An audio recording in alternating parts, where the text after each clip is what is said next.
Hello friends, आज की movie बहुत ज़्यादा इंटरेस्टिंग, कॉमेडी, एक्शन और गप से भरपूर है। कहानी दो पुलिस ऑफिसर्स की है। कमिश्नर उस्मान जो कि एक ईमानदार, तगड़ा और गर्म माथे वाला ऑफिसर है, जबकि दूसरा कैप्टन फ्रांसवा मोर्श जो कि एक अयाश तबीयत का मालिक है। कहानी के शुरू में उस्मान एक क्रिमिनल को पकड़ने के लिए जाता है और उससे रिंग में फाइट करता है और उसे पकड़ लेता है। दूसरी तरफ मोर्श जो कि अपनी थेरेपिस्ट से काउंसलिंग ले रहा होता है, वो उसे पटाता है, अपने डैड के घर में लाकर उसके साथ गपागप करता है। उस्मान जब अपने घर आता है तो उसे अपने बेटे के कमरे से कुछ आवाज़ें सुनाई देती हैं। वो उसे आवाज़ लगाता है कि एक लड़की नीचे आती है जो कि बिल्कुल नंगी थी। वो वहाँ से फ़ौरन चली जाती है। उसके बाद उस्मान का बेटा नीचे आता है और उस्मान अपने बेटे से पूछता है कि ये सब क्या था, तो उसका बेटा उसे कहता है कि चलो इस बहाने इस घर में कोई तो गपागप कर रहा है। दूसरी तरफ फ्रांसवा अपने पेरेंट्स को लेने के लिए रेलवे स्टेशन जाता है कि वहाँ चीखने की आवाज़ आती है। फ्रांसवा वहाँ एक बॉडी को देखता है। कुछ देर बाद वहाँ उस्मान अपने साथी के साथ पहुँचता है और फ्रांसवा से मिलता है। वो दोनों एक दूसरे को से मिलकर बहुत खुश होते हैं। फिर वो बॉडी को देखते हैं जिसका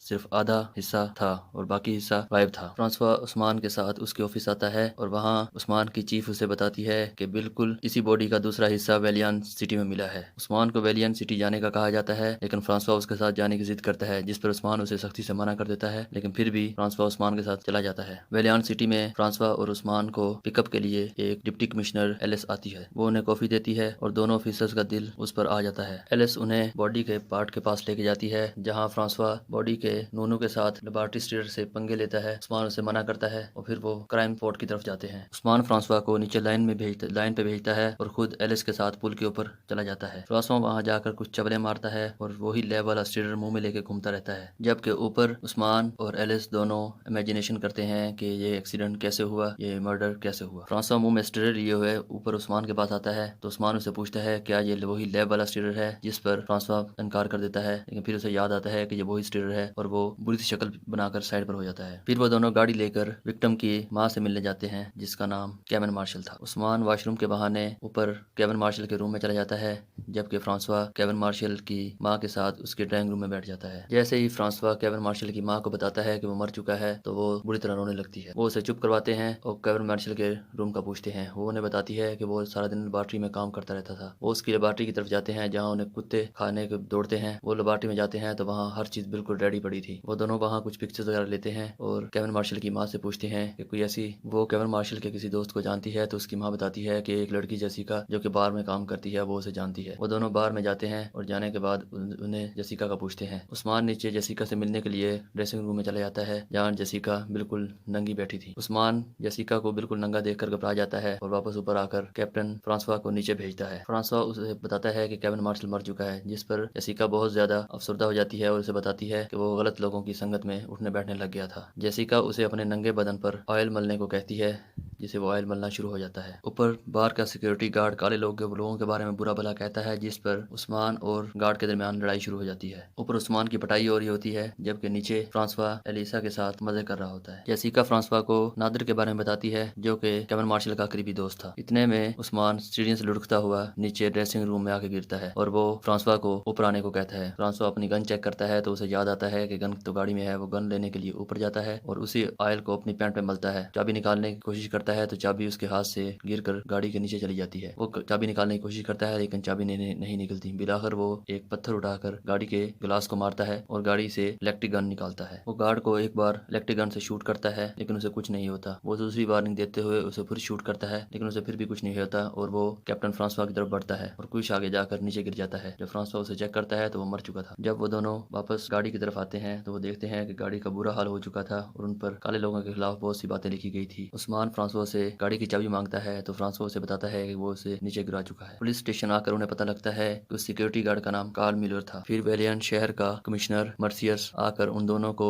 शांति से काम करने का भाषण देता है और वहां से चला जाता है। फिर एलिस उन्हें एक होटल में खाने के लिए लेके जाती है। वो उसे इम्प्रेस करने के लिए बदमजा खाने को बड़े मजे से खाने की कोशिश करते हैं और उसकी तारीफ करते हैं। फिर उनके टेबल पर सिटी का मेयर आता है, उनसे गपशप लगाता है और वहां से चला जाता है। एलिस उन दोनों को होटल छोड़ने जाती है और जैसे ही उस्मान और एलिस के बीच किस होने लगती है, है कि फ्रांसवा आकर कबाब में हड्डी बन जाता है और वो दोनों बाहर आ जाते हैं। रिसेप्शन पर जाकर उन्हें पता लगता है कि उन दोनों के लिए सिर्फ एक रूम बुक किया गया है जो कि डबल बेड है। फ्रांसवा सोने से पहले अपना कच्छा उतारता है तो उस्मान उसे मना कर देता है। वो उसे नंगा अपने साथ कभी नहीं सोने नहीं देगा। वो दोबारा सोता है और लाइट बंद करके बिस्तर के अंदर कच्छा निकालने की कोशिश करता है तो उस्मान उसे दोबारा कच्छा पहनने का कहता है। वो दोनों सो जाते हैं। फिर वो तो अगले दिन वो तीनों कार्ल म्यूलर की सिक्योरिटी एजेंसी जिसमें वो काम करता था सिक्योरिटी में जाते हैं। वहाँ वो चीफ से मिलते हैं और उससे कार्ल म्यूलर के बारे में पूछते हैं तो वो उसे बताता है कि वो आज नहीं आया। फिर फ्रांसवा कार्ल म्यूलर का बंकर चेक करने के लिए जाता है तो वहाँ उसे एक पिस्टल मिलती है। ये वही गन थी जिससे केविन मार्शल का कत्ल किया गया था। वो उन सबको अरेस्ट करते हैं और वापस आ जाते हैं। स्टेशन में आकर उन्हें पता चलता है कि ये वही गन थी जिससे केविन मार्शल का मर्डर किया गया है। उन दोनों को वापस जाने के लिए रेलवे स्टेशन पर छोड़ दिया जाता है, लेकिन उस्मान को लगता है कि कहीं कुछ गड़बड़ है और वो किसी को बताए बगैर फ्रांसवा को लेकर वापस काम पर लग जाता है। वो नादिर से मिलने के लिए मॉल जाते हैं। वहाँ वो नादिर से मिलते हैं लेकिन नादिर उन्हें देखते ही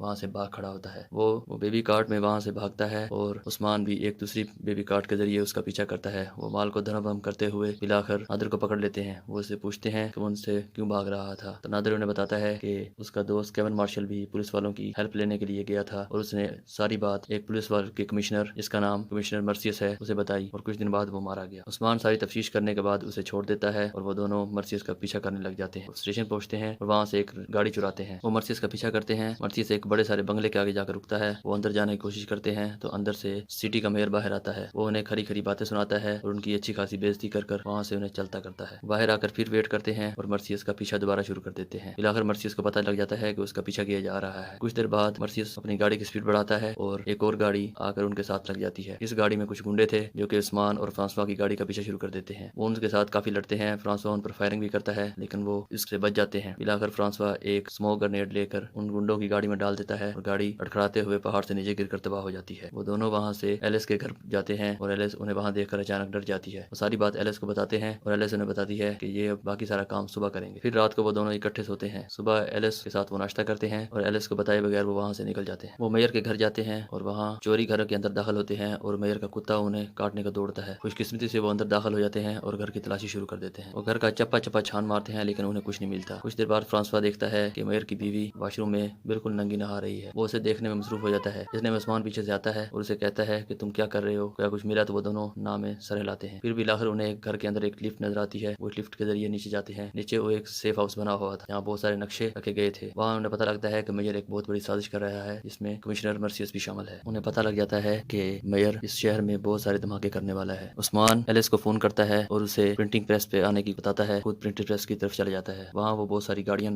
देखते हैं। करीब जाकर देखने पता लगता है कि वो गाड़ियां मुकम्मल तौर पर हथियारों से भरी हुई है। वो दोनों प्लानिंग बनाते हैं और बिल्डिंग के अंदर घुस जाते हैं। अंदर मेयर बहुत सारे लोगों को भड़काऊ भाषण दे रहा और उन्हें शहर पर अटैक करने का कह रहा था। उस्मान फ्रांसवा को उन लोगों के बीच जाने का कहता है और कहता है कि उन्हें कुछ देर रोक के रखे और वो खुद बाहर चला जाता है। फ्रांसवा कुछ देर मना करने के बाद बिलाखिर मान जाता है और वो वहाँ से एक बोर्ड से स्विच उतार लेता है जो अपने हाथ में पकड़ लेता है। उस्मान बाहर आकर सभी गाड़ियों से गन्स इकट्ठी करता है और बैग्स में भरता है और उन्हें साथ में चलती हुई नदी में बहा देता है। उधर फ्रांसवा उन लोगों को यकीन दिलाने की कोशिश करता है कि वो उनका साथी है, लेकिन वो जैसे ही उस पर अटैक करने की कोशिश करते हैं तो स्विच हाथ में पकड़कर दिखाता है कि इसमें इसके पास बम है और सबको उड़ा देगा। वो सब पीछे हट जाते हैं। इतने में एक आंटी आकर फ्रांसवा के हाथ से बम छीनने की वो स्विच छीनने की कोशिश करती है जिससे वो अचानक उस हाथ से स्विच पकड़ दूसरे हाथ से पकड़ लेता है जिससे पता लगता है कि उसके पास कोई बम नहीं है और वो लोग उस पर अटैक कर देते हैं। इतने में उस्मान एलिस भी वहाँ आ जाती है और उस्मान से मिलती है। उस्मान उसे सब सारी सिचुएशन बताता है लेकिन एलिस उस पर गन तान लेती है क्योंकि एलिस भी उनकी साथी थी। उस्मान एलिस के हाथ से गन छीन लेता है और उनके दरमियान लड़ाई होती है जिससे उस्मान कुछ देर लड़ने के बाद एलिस को अरेस्ट कर लेता है और उसे हथकड़ी लगाकर छोड़कर अंदर एक गाड़ी में बैठता है और दीवार को तोड़ता हुआ बिल्डिंग के अंदर घुस जाता है जहाँ फ्रांसवा की पिटाई हो रही थी और फ्रांसवा को गाड़ी में बिठाता है और वहाँ से निकलने की कोशिश करता है। बाहर एलिस हथकड़ी से आजाद हो जाती है और एक अपनी गाड़ी में मेयर को बिठाकर वहाँ से निकल जाती है। उस्मान और फ्रांसवा एक दूसरी बड़ी गाड़ी में उन दोनों का पीछा करते हैं और वो पॉइंट 001 पर पहुंच जाते हैं। जैसे ही एलिस अपनी गाड़ी रोकती है उस्मान अपनी बड़ी गाड़ी से उसे जोर से टक्कर मारता है और उनकी गाड़ी उल्टी कर देता है। मेयर गाड़ी से निकलकर भाग जाता है जबकि